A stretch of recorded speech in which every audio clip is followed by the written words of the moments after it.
वंदे मातरम विद्यार्थियों, मैं रजनीश पाठक स्वागत करता हूं आपका आपके ही अपने इस ऑनलाइन प्लेटफॉर्म पर जिसका नाम है भविष्य निर्माण शिक्षण संस्थान। विद्यार्थियों, आज मैं आपको बताने वाला हूं, आपके पढ़ाने वाला हूं बिहार बोर्ड के क्लास 10th का जो मैथ सब्जेक्ट है आपका, जिसका किताब मेरे पास में है, ये आप देख सकते हैं। आपके बिहार बोर्ड के क्लास 10th का मैथ है। इसका दूसरा अध्याय जिसका नाम है बहुपद। बहुपद का जो ये पहला प्रश्नावली 2.1 है, इस प्रश्नावली के पीछे जो भी टॉपिक्स हैं जो कि इसे बनाने में आपको मदद करेंगे, आपके कंसेप्ट को क्लियर करेंगे, उन्हें पहले हम पढ़ेंगे। इनको पढ़ने के बाद हम इस प्रश्नावली को भी इसी वीडियो में एक वीडियो में करेंगे। वीडियो थोड़ी सी लंबी हो सकती है क्योंकि कंसेप्ट के साथ साथ प्रश्नावली भी बनानी है, तो परेशान ना हो, पेशेंस बनाकर, धैर्य बनाकर, आसानी से, आराम से, धीरे धीरे पूरे चैप्टर के कंसेप्ट को क्लियर करते हुए हम चलेंगे। चैप्टर को शुरू करने से पहले बता दूं कि इसका जो इस पुस्तक में जो पहला अध्याय है, वास्तविक संख्या यानी रियल नंबर, इससे पहले का जो अध्याय है उसका मैंने 4 वीडियो बनाया है। चारों प्रश्नावली 1.1 का, 1.2 का, 1.3 और 1.4, चारों का मैंने एक एक करके वीडियो बनाया है और अपने YouTube चैनल पे अपलोड कर दिया है। आप डिस्क्रिप्शन में दिए गए लिंक को देख सकते हैं। और चारों के चारों वीडियोज़ में पूरे का पूरा एक्सप्लेनेशन दिया गया है ताकि आप चैप्टर को बनाने में आपको हमेशा आसानी रहे। यहाँ पर दिए गए लिंक को भी आप टच करके देख सकते हैं। तो आइए हम शुरू करते हैं, आपका समय नहीं बर्बाद करते हैं और समझते हैं कि बहुपद क्या होता है। विद्यार्थियों, बहुपद जो होता है वह गुणांक, स्थिरांक, घातांक, चर, अचर, जोड़, घटाव, गुणा, भाग, इन सभी चीज़ों से मिलकर बना रहता है। यानी क्या होता है, एक बहुपद गुणांक, स्थिरांक, घातांक, चर, अचर से मिलकर बना होता है, जो जोड़, घटाव, गुणा और भाग के साथ मिलकर एक गणितीय रूप होता है उसका। ठीक है, वही बहुपद होता है। अब मैं बहुपद का पहले एक एग्जाम्पल यहाँ लिखता हूँ, देखिएगा। अगर बहुपद मैं लिखूँ कि 5x square plus 7x minus 9, अगर यहाँ पर इस चीज़ को अगर हम समझना चाहें तो ये 5 क्या है, ये 5 जो आप देख रहे हैं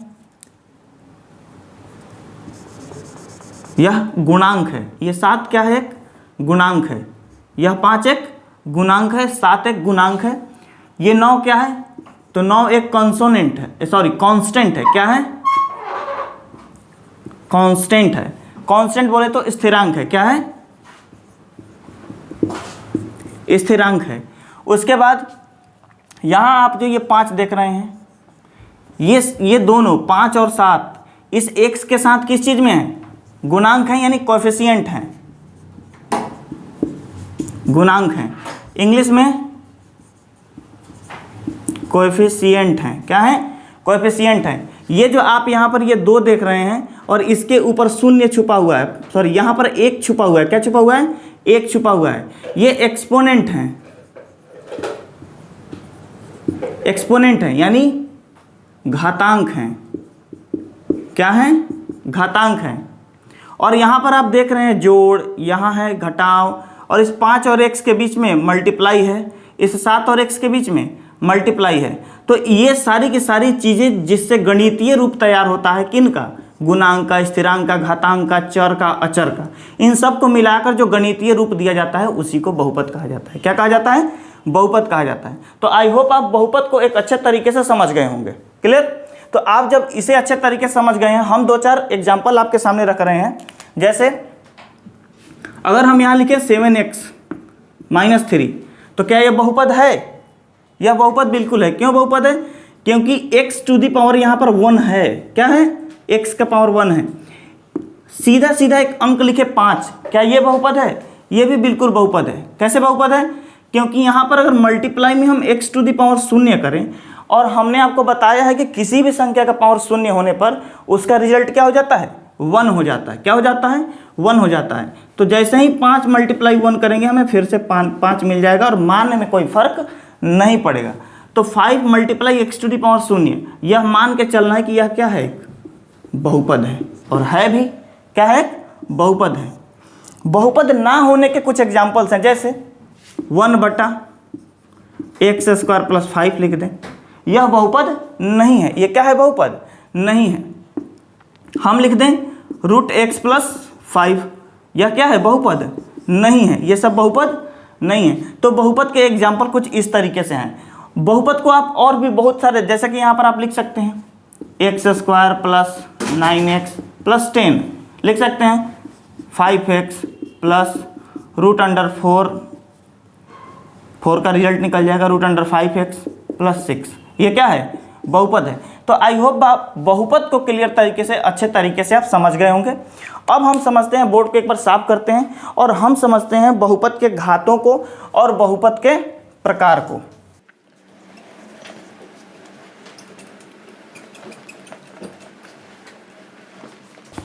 आइए, हमने यहाँ पर पहला टॉपिक देख लिया, बहुपद क्या होता है, यानी पॉलिनोमियल क्या होता है। अब हम समझते हैं बहुपद के घात क्या होते हैं। बहुपद के घात क्या होते हैं, उसके बाद इसी बहुपद के घात के आधार पर हम ये समझ लेंगे कि बहुपद के प्रकार क्या होता है, फिर समझेंगे कि रैखिक समीकरण क्या होता है।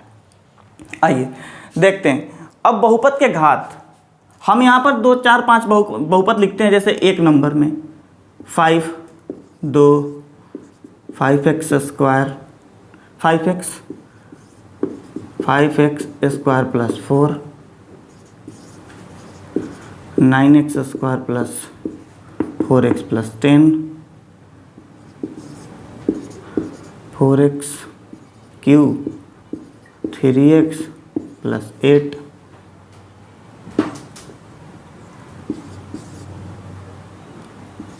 4x⁴ + 3x + 4, x⁵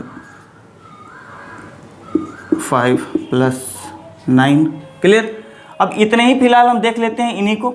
और भी बहुत सारे बहुपद अगर लिखे जाएं, घातों को लिखते चले जाएं, तो बहुत सारे घात हमें मिलेंगे, बहुत सारे बहुपद मिलेंगे। आइए विद्यार्थियों, यहाँ पर दिया गया है 5। हमने अभी थोड़ा देर पहले यहाँ 5 के साथ मल्टीप्लाई में x⁴ करके देखा था, तो हमें क्या रिजल्ट मिला था कि 5। अब जैसे इसी 5 को हम x का मल्टीप्लाई यहाँ 0 कर दें, तो 5 में x का मल्टीप्लाई 0 करेंगे, किसी भी चीज़ का पावर 0 होने पर रिजल्ट 1 हो जाता है। 5 में 1 से मल्टीप्लाई करेंगे, फिर हमें 5 मिल जाएगा। यह एक बहुपद है। क्या है? बहुपद है। 5x क्या है? एक बहुपद है, x⁴ 5x² + 4 ये क्या है? बहुपद है। क्या है? एक बहुपद है। 9x² + 4x + 10 क्या है? एक बहुपद है। 4x² + 3x + 8 क्या है? बहुपद है। 4x⁴ + 3x + 4x x⁵ + 9 क्या है? बहुपद है। हम इसमें समझने वाले हैं पॉलिनोमियल के घात, यानी बहुपद के घात। क्या समझने वाले हैं? बहुपद के घात। क्या समझने वाले हैं? बहुपद के घात, यानी डिग्री ऑफ पॉलिनोमियल। क्या समझने वाले हैं? Degree of polynomial. यहाँ देखिएगा विद्यार्थियों, यहाँ पर ये जो 5 आपको दिख रहा है, ब्लैक में इंक डाले, यहाँ पर जो यहाँ पर 5 आपको दिख रहा है, ये इस 5 को आप देखिए, यहाँ पर 5 और x⁴ 0 होगा, तो ये कितने डिग्री का बहुपद हो गया? 0 डिग्री का। कितने डिग्री का? यानी यह बहुपद 0 डिग्री का है। 0 डिग्री का बहुपद है, 0 घात का। कितने घात का? 0 घात का बहुपद है। यहाँ पर पावर आप 1 देख रहे हैं x पर, कितना है x⁴? तो ये कौन सा बहुपद हो जाएगा? रैखिक बहुपद। रैखिक बहुपद। क्लियर? इंग्लिश में लीनियर बोला जाता है। क्या बोला जाता है? Linear polynomial. फिर यहां देखिए, ये 3 नंबर 5x, x⁴ कितना है? 2 है। x⁴ 2 है। अब ये x⁴ 2 है, तो पावर कितना है इसमें अधिक? 2। ये है द्विघाती बहुपद। कैसा है? इंग्लिश में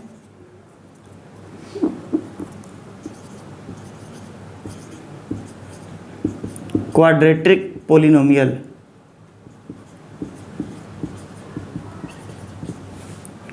ये देखें यहाँ पर 4 number. 9x² plus 4x plus 10, ये भी क्या है, क्वाड्रेटिक है। ये भी क्या है, क्वाड्रेटिक है। क्वाड्रेटिक पोलिनोमियल यानी द्विघाती बहुपद है। यहाँ पर पावर 3 है, यहाँ पर पावर 3 है, यहाँ पावर 1 है। तो बहुपद के डिग्री क्या होते हैं, यहाँ से हमें कंसेप्ट जनरेट कर पाएँ कि बहुपद का डिग्री क्या होता है। उस पोलिनोमियल का जो सबसे बड़ा घात होता है वही बहुपद का क्या कहलाता है, घात कहलाता है। यहाँ देखिए, यहाँ पावर 3 है, ये क्या हो जाएगा, त्रिघाती बहुपद। क्या हो जाएगा, त्रिघाती बहुपद। यहाँ पर पावर क्या है, 4 है। तो अब त्रिघाती बहुपद का इंग्लिश क्या होता है, क्यूबिक पोलिनोमियल। Cubic polynomial. यहाँ पर अब देखिए हम 4x⁴ का, अब इसमें x का पावर 4 है, यहाँ पर x⁵ है, ध्यान रहे। तो 4 से अधिक वाला घात होगा, 4 से अधिक वाला घात होगा। तो ये 5 है, पंचघाती।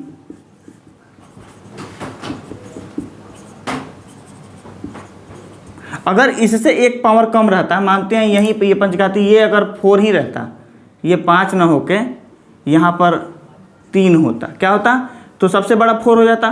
4 होता तो चतुर्घाती या चतुर्थघाती, चतुर्थघाती बहुपद। क्लियर।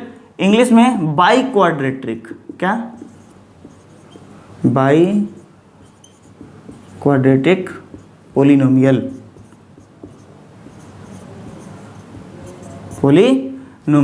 तो आई होप आप पोलिनोमियल के डिग्री को समझ गए होंगे। एक बार मैं एक छोटा सा ब्रीफ कर दे रहा हूं आपके सामने कि जिस बहुपद, कोई भी बहुपद में जो उसका सबसे बड़ा घात होता है, किसी भी बहुपद में, किसी भी पोलिनोमियल में जो उसका सबसे बड़ा डिग्री होता है, वही उस बहुपद का क्या कहलाता है, घात कहलाता है, या फिर उस बहुपद की डिग्री कही जाती है। क्लियर।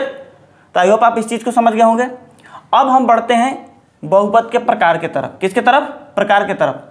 और आपको हमने यहीं पे बता भी दिया इसके घात के हिसाब से, किसके हिसाब से, घात के हिसाब से। ये सब बहुपद हैं, ये सब बहुपद के क्या हैं, प्रकार हैं। ये सब बहुपद के प्रकार हैं।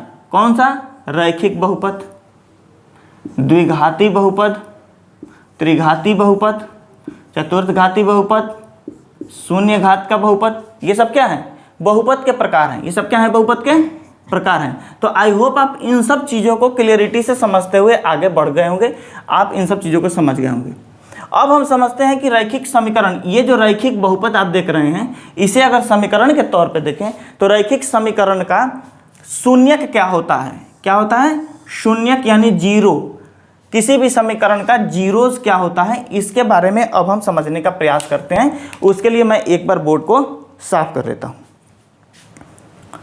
मैं फिर एक बार कहूँगा कि आप अपनी पढ़ाई को अनवरत चलाते रहिए, रोकना नहीं है, क्योंकि जिस समय आप रुके हुए होते हैं उस समय कोई पढ़ रहा होता है। तो इसलिए आप अपनी पढ़ाई को बनाए रखें। आइए अब समझते हैं हम यहाँ पर रैखिक समीकरण के शून्यक को। किसको, रैखिक समीकरण के शून्यक।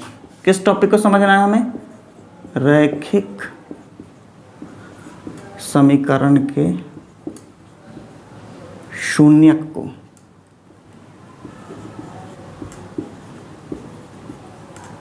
ठीक है, यानी zero of linear equation,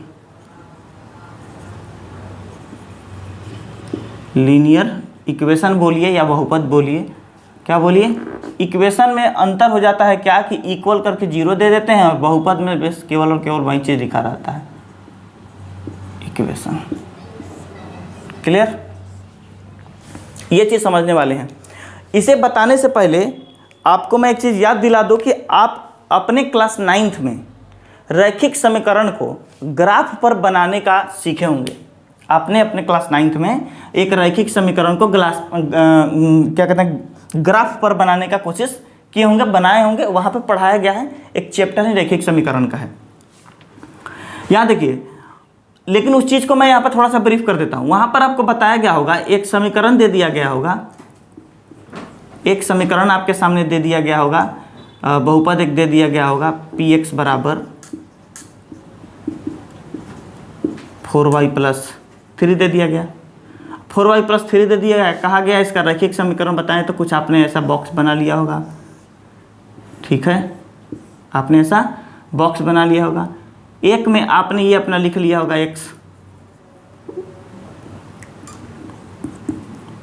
x का ही दे दिया, ठीक है।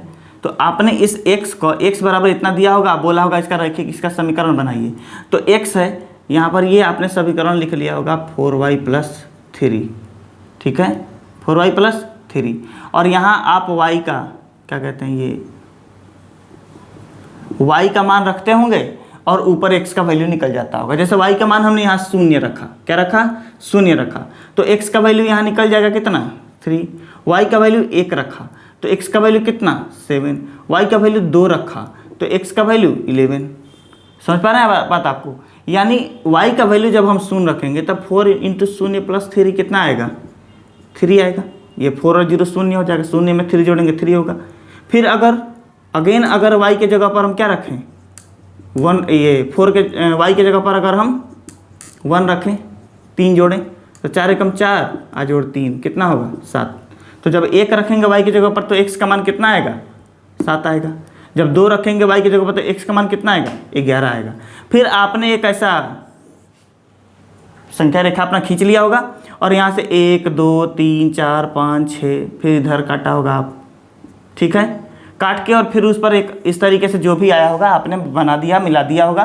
तो इस तरीके से आपने इसे समझा होगा और बनाया होगा कुछ इसी तरीके का। और यही चीज़ आपको यहाँ भी करना है। थोड़ा सा अंतर क्या है कि जैसे कि यहाँ पर 3 और 4 आप देख रहे हैं ना, 0 और 3, तो शून्य तो यहाँ पर है ही, यानी y अक्ष पर 0 और x अक्ष पर 3, ये समझ पा रहे हैं आप? तो इसका इस जगह का निर्देशांक क्या होगा, 3 0, क्या होगा, 3 0। फिर y पर 1 और x पर 7, इसको जब आगे 7 तक जाएगा यहाँ पर तो ये क्या हो जाएगा, 1 7 1, क्या हो जाएगा, 7 1। ये चीज़ आपने 9th में पढ़ी होगी। अगर 9th में इसे पढ़ा है तो देखिए यहाँ पर क्या करना है कि एक ऐसे परवलयाकार लेके आना है और यूं ऐसे इसमें मिलाना है। हमें क्या करना है, इसमें मिलाना है कुछ इस तरीके से। तो जितने जगहों पर यह इसे टच करेगा, किसे, एक रेखा को टच करेगा, उतनी उसकी क्या होगी, शून्यक होगी। ये कंसेप्ट आपको यहाँ पर बताया गया है आपके किताब में। यह जो परवलयाकार कुछ आ रहा है, ये जितने जगह आके और टच करेगी उतनी ही जगह क्या होगा, उतनी ही शून्यक होगी। अब एक रैखिक समीकरण जो आप पढ़ते हैं, आप अपने किताब निकालिएगा, वहाँ देखिएगा रैखिक समीकरण के बारे में। वहाँ पे कहा गया है कि शून्यक के बारे में बताया गया है। किसके बारे में, शून्यक के बारे में। अब शून्यक को स्पेशल समझ लेते हैं क्या होता है। बहुपद, कोई बहुपद जिस मान पर शून्य हो जाए उसे उस बहुपद का शून्यक कहा जाता है। क्या कहा जाता है, उसे उस बहुपद का शून्यक कहा जाता है। यदि हम यहाँ लिखते हैं ax प्लस बी, क्या लिखते हैं, ax प्लस बी, इस x का मान ऐसा क्या होना चाहिए कि इस पूरे का मान शून्य हो जाए, और जो इस x का मान होगा वहीं इस बहुपद का क्या होगा, शून्यक होगा, वहीं इस बहुपद का शून्यक होगा। अब हम करके देखते हैं। अगर इस x के बराबर हम मान लें कोई k क्या मान लें, कांस्टेंट है। यह एक बहुपद दिया गया है, px बराबर एक बहुपद आपको दे दिया गया और बोला गया कि बताइए इसका शून्यक क्या होता है। तो हम पहले मान लेते हैं कि लेट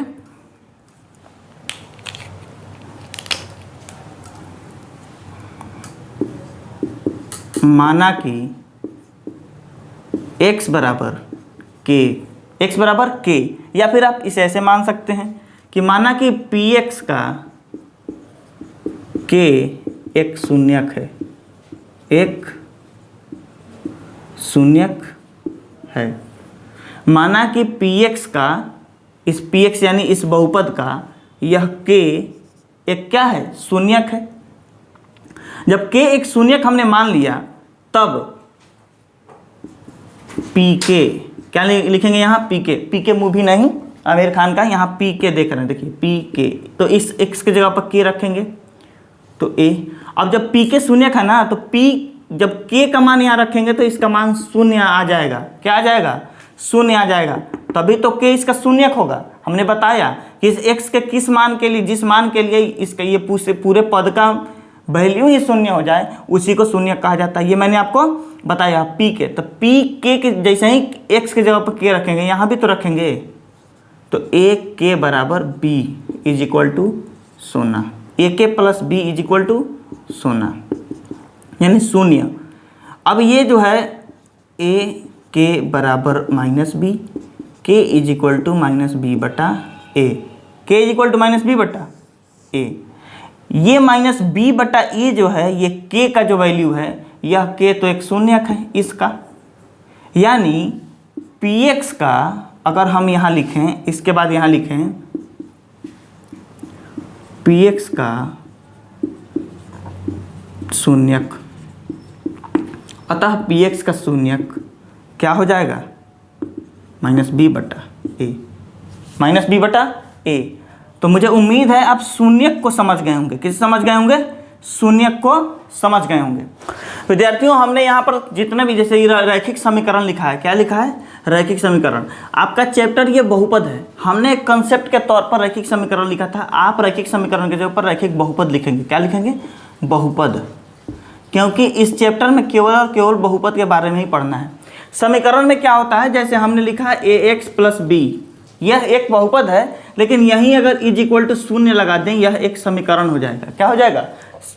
समीकरण हो जाएगा। तो मुझे उम्मीद है कि समीकरण और बहुपद में भी अंतर आप यहीं पे समझ गए होंगे।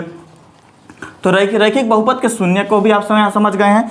तो हम अब एग्जाम्पल के तौर पर आपको समझा देते हैं। एक बार बोर्ड को पहले साफ कर लेता हूँ तब।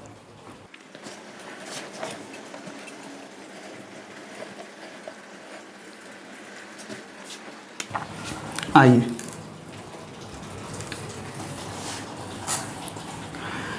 क्या है कि रैखिक बहुपद, जैसा कि हमने आपको यहाँ पर एक ए एक्स प्लस बी लिखा हुआ था, ये एक बहुपद है, और इस बहुपद का जो शून्यक हमें प्राप्त हुआ है, जो शून्यक प्राप्त हुआ है वह माइनस बी बटा ए प्राप्त हुआ है। आप ध्यान से देखिएगा, यह एक अचर है। क्या है? अचर पद है, अचर पद है, और ए जो है वह x का गुणांक है, x का गुणांक है। ठीक है? तो किसी बहुपद का जो रैखिक बहुपद है उसका शून्यक कुछ इस तरीके से होगा। जैसे ही द्विघाती त्रिघाती होते जाएंगे उन्हें वैसे ही बहुपदों की संख्या भी बढ़ती जाएगी। और जैसे जैसे बहुपदों की संख्या, अब जैसे कि अगर द्विघाती बहुपद होता, क्या होता? द्विघाती बहुपद होता, तो उसके लिए शून्यकों की संख्या कितनी होगी? त्रिघाती बहुपद होगी तो शून्यकों की संख्या कितनी होगी? तो उस तरीके से समझने के लिए जितने घात बढ़ेंगे, सीधी सी बात है कि जितना घात होता है उतना ही उसका शून्यक होता है, उतना ही उसका शून्यक होता है। यदि किसी बहुपद का घात 5 है तो शून्यक की संख्या कितनी होगी? कमेंट बॉक्स में बताइएगा जरूर। आइए यहाँ पर, अब यहाँ पर शून्यक हम समझ गए। अगर जैसे इसका शून्यक माइनस बी बटा 1 है और आपको दर्शाना है, इस पर कोई यहाँ पर दिया गया है, जिस एक रेखा यहाँ पर दिया हुआ है। इन रेखाओं पर अगर दर्शाना हो आपको, किसको? इन शून्यकों के आधार पर चीज़ों को, तो आप x का वैल्यू बदल के इसका भी अपना वैल्यू आप निकाल सकते हैं, और यहाँ पर रख के इस तरीके से वह केवल एक ही जगह कट करेगा। कहाँ कट करेगा? एक ही जगह करेगा, जो रैखिक होगा। जो द्विघाती होगा वह हो सकता है 2 जगह, आपको लगे कि तीसरा जगह भी कट कर रहा है, लेकिन नहीं, हमेशा x अक्ष पर देखेंगे। क्यों? क्योंकि x वेरिएबल है। यहाँ पर क्या है? x वेरिएबल है। तो ये कितना जगह कट कर रहा है? 2 जगह। तो इसके कितने शून्यक होंगे? 2। अगर यहाँ पर, अगर यहीं ऐसे ऐसे ऐसे ऐसे कट करके चला जाए, तो देखिए एक यहाँ कट किया, एक यहाँ और एक यहाँ, इसके कितने बहुपद हुए? 4। इसके बहुपद कितने हुए? इस तरीके से आप बहुपद के शून्यकों की संख्या बता सकते हैं। कितने शून्यक इसके होंगे? 4 शून्यक होंगे। क्लियर? मैं आपको आपके किताब में ले चलता हूँ। पेज नंबर आप आ जाइए 29 में। कहाँ आइए? पेज नंबर 29 में आइए। उससे पहले पेज नंबर 27 में आपके स्क्रीन पर मैं पेज को शेयर कर दे रहा हूँ। देखिए यहाँ पर आप देख रहे हैं आकृति 2.1 का जो पहला आकृति है, उसमें आप देखिए इस फिगर में आपको दिखाया गया है ए और ए डैश 2 जगह पे कट किया गया है। एक परवलयाकार, एक पैराबोला टाइप का जो दिया गया है उससे। तो इसमें ए और ए डैश पर कटा हुआ है, कहाँ ए और ए डैश पर। उसके बगल में जो चित्र 2 दिया हुआ है वहाँ भी 2 कटे हुए हैं। इसका मतलब इस बहुपद का शून्य क्या होगा, 2 होगा। इस बहुपद के शून्यकों की संख्या 2 होगी। अभी यहाँ देखें उसके नीचे में 2.4 में भी, यहाँ भी शून्य कितने हैं, 2 होंगे। क्यों, क्योंकि यहाँ 2 नहीं, यहाँ सिंगल होंगे। क्यों सिंगल होंगे, क्योंकि यह एक ही जगह ए पर सट के गुजर रहा है। किस पर, ए पर। ए एक बिंदु है जिस पर टच करके वह फिर परवलयाकार हो जा रहा है। तो इस तरीके से इसके शून्यकों की संख्या हम बता सकते हैं। अब आप अगले पेज में आइए, पेज नंबर 29। इसे भी मैं स्क्रीन पर शेयर कर रहा हूँ, आप देखिएगा। पेज नंबर 29 में एक चित्र बनाया हुआ है। उस चित्र में दिखाया गया है कि परवलयाकार जो है एक बार ऊपर से नीचे आता है, फिर नीचे से ऊपर जाता है, ठीक। और यहाँ पर दिखाया जा रहा है आपको कि एक जगह कट करता है, फिर दूसरी जगह कट करता है, और फिर तीसरी जगह शून्य पर भी कट करता है। तो इसका जो ये शून्यकों की संख्या हो जाएगी तो वो 3 हो जाएगी। नीचे आप देख सकते हैं, नीचे आकृति 2.8 को देखिए। आकृति 2.8 में देखिएगा, एक बार शून्य पर जाके टच करता है, फिर निकल के आता है, फिर टच करता है, ऊपर एक के पास टच करके निकल जाता है। यहाँ शून्यकों की संख्या कितनी होगी, 2 होगी। तो इस तरीके से आप शून्यकों की संख्या बता सकते हैं। पेज नंबर आप 30 में भी नीचे आकृति 2.9 में भिन्न भिन्न चित्र, बहुत सारे चित्र दिए हुए हैं। यहाँ से आप उस चीज़ को समझ सकते हैं। और इनका इधर भी एग्जाम्पल का आंसर भी दिया हुआ है बगल में, आप उसे देखेंगे और रिकॉग्नाइज करेंगे। चलिए, अब विद्यार्थियों, हम इतने चीज़ों को समझने के बाद हम यहाँ आते हैं प्रश्नावली 2.1 पर। ये सारी की सारी चीज़ें कंसेप्चुअल थी। आपका चैप्टर में केवल और केवल 2 मिनट का ही है, उसके पीछे के ये सारे की सारी चीज़ें हैं। अब मैं इस चैप्टर का स्क्रीन भी आपके सामने शेयर करता हूँ, आप अपने स्क्रीन पर। आप वहाँ देखिए आपका चैप्टर यहाँ पर है, और 2.1 प्रश्नावली 2.1 पेज नंबर 31 में। इसको मैं स्क्रीन पर शेयर कर देता हूँ, आप देखिएगा। जो एक कह रहा है कि किसी बहुपद px के लिए y बराबर px का ग्राफ नीचे आकृति 2.10 में दिया गया है। प्रत्येक स्थिति में px के शून्यकों की संख्या ज्ञात करिए। यानी px जो आपका बहुपद दिया गया है y बराबर, उसके शून्यकों की संख्या बताना है हर स्थिति में, जितने भी चित्र दिए हुए हैं सभी स्थिति में। अब चित्र नंबर 1 में जरा देखिएगा। चित्र नंबर 1, px यानी जो भी हो वो x अक्ष पर कटनी चाहिए। किस अक्ष पर, x अक्ष पर। तो जरा देखिएगा कि जो पेज क्वेश्चन नंबर 1 के 1 में है वह केवल और केवल y को काट रहा है। किसको काट रहा है, y को काटते हुए गुजर रहा है। किसको काटते हुए गुजर रहा है, y को। x अक्ष पर कोई उसका निर्देशांक नहीं है, तो उसका शून्यक 0 है। इसका शून्यकों की संख्या कितनी होगी, 0 होगी। इसके 2 नंबर में आइए। 2 नंबर में है y अक्ष को एक बार काट रहा है, फिर जाके x अक्ष को एक बार काट रहा है x अक्ष को। तो x अक्ष को केवल एक ही बार काट रहा है, एक ही बार एक x अक्ष को प्रतिच्छेदित कर रहा है, इसलिए इसके शून्यकों की संख्या 1 होगी। फिर 3 नंबर सवाल में आइए। यहाँ पर x अक्ष को देखिएगा, x अक्ष को एक बार x के निगेटिव साइड वाले में काट रहा है, फिर x के पॉजिटिव, x अक्ष पर जिधर पॉजिटिव संख्याएं लिखी जाती हैं, धनात्मक लिखी जाती हैं, उधर 2 बार काटा जा रहा है। तो 1 2 3 यानी x अक्ष को 3 बार कुल मिला के काट रहा है, इसलिए शून्यकों की संख्या 3 होगी। फिर क्वेश्चन नंबर 4 में आते हैं। यहाँ पर x अक्ष को केवल 2 बार काटा जा रहा है, इसलिए शून्यकों की संख्या 2 होगी। फिर आते हैं क्वेश्चन नंबर 5 में। यहाँ पर x अक्ष को कुल मिला के 4 बार काटा गया है। कितने बार, 4 बार x अक्ष प्रतिच्छेदित हुआ है इस परवलयाकार आकृति से। यहाँ पर जैसे x का जो निगेटिव साइड होता है, जिधर निगेटिव नंबर्स लिखे जाते हैं, उधर आप देखेंगे 1 2 3 और 1 2 इधर हैं, और फिर 2 पॉजिटिव साइड में कटे हुए हैं। तो कुल मिलाकर 4, यानी शून्यकों की संख्या कितनी हो जाएगी, 4। और अब आते हैं आकृति नंबर 6 में। आकृति नंबर 6 जो कि दिया हुआ है क्वेश्चन नंबर 1 का 6। यहाँ पर कह रहा है x के साइड में जो x का निगेटिव पोर्शन है, उधर देखिएगा, उधर एक जगह तो कट के गया है, दूसरी जगह सट के गुजर गया है हल्का सा, है ना। तो जो टच करके निकला है वो भी एक ही काउंट होगा शून्य की संख्या, और जो इस पार से उस पार प्रतिच्छेदित कर दे वो भी एक ही काउंट होगा। तो 2 हो गए निगेटिव साइड में, और एक फिर टच करके x के पॉजिटिव अक्ष पर गुजर रहा है, तो ये हो गया 3। यानी कुल मिलाकर 6 नंबर जो 1 का जो 6 है उसका आंसर शून्यकों की संख्या कितनी हो जाएगी, 3 हो जाएगी। तो आई होप आप इस चैप्टर को भी बना लिए होंगे, इस चैप्टर को समझ गए होंगे। विद्यार्थी, उम्मीद है आपने पूरा सेशन अच्छे से, पूरे गौर से और पेशेंस बनाकर देखा समझा होगा। आप इसका प्रॉपर नोट्स बनाइए। नोट्स के लिए आप हमसे हमारे व्हाट्सएप ग्रुप आदि से संपर्क कर सकते हैं, आपको हैंड रिटन नोट्स भी हम उपलब्ध करा देंगे। आप बाकी हमारे डिस्क्रिप्शन में जाकर हमें इंस्टाग्राम, फेसबुक आदि सभी प्लेटफॉर्म से के लिंक को टच करके वहाँ पर जाकर आप हमें फॉलो कर सकते हैं, हमसे जुड़ सकते हैं, ताकि आपको हर प्रकार के जो भी इन्फॉर्मेशन हो, आपके 10th का जो भी ये जो आप पढ़ रहे हैं इससे रिलेटेड जितनी भी चीज़ें हैं वो सब चीज़ें आपको हम लोग अपडेट करते रहें। तो मिलते हैं इसी का अगला अध्याय यानी 2.2 चैप्टर को उसके बेसिक कंसेप्ट के साथ साथ लेकर हम आते हैं अगली वीडियो में आपके सामने। तब तक आप अपनी पढ़ाई को सजगता से, सुदृढ़ता से करते रहिए और ख्याल रखिए अपना। आजकल आई फ्लू बहुत चला हुआ है, तो आंखों का भी ख्याल रखें ताकि पढ़ाई बाधित नहीं हो। मिलते हैं अगले वीडियो में। वंदे मातरम।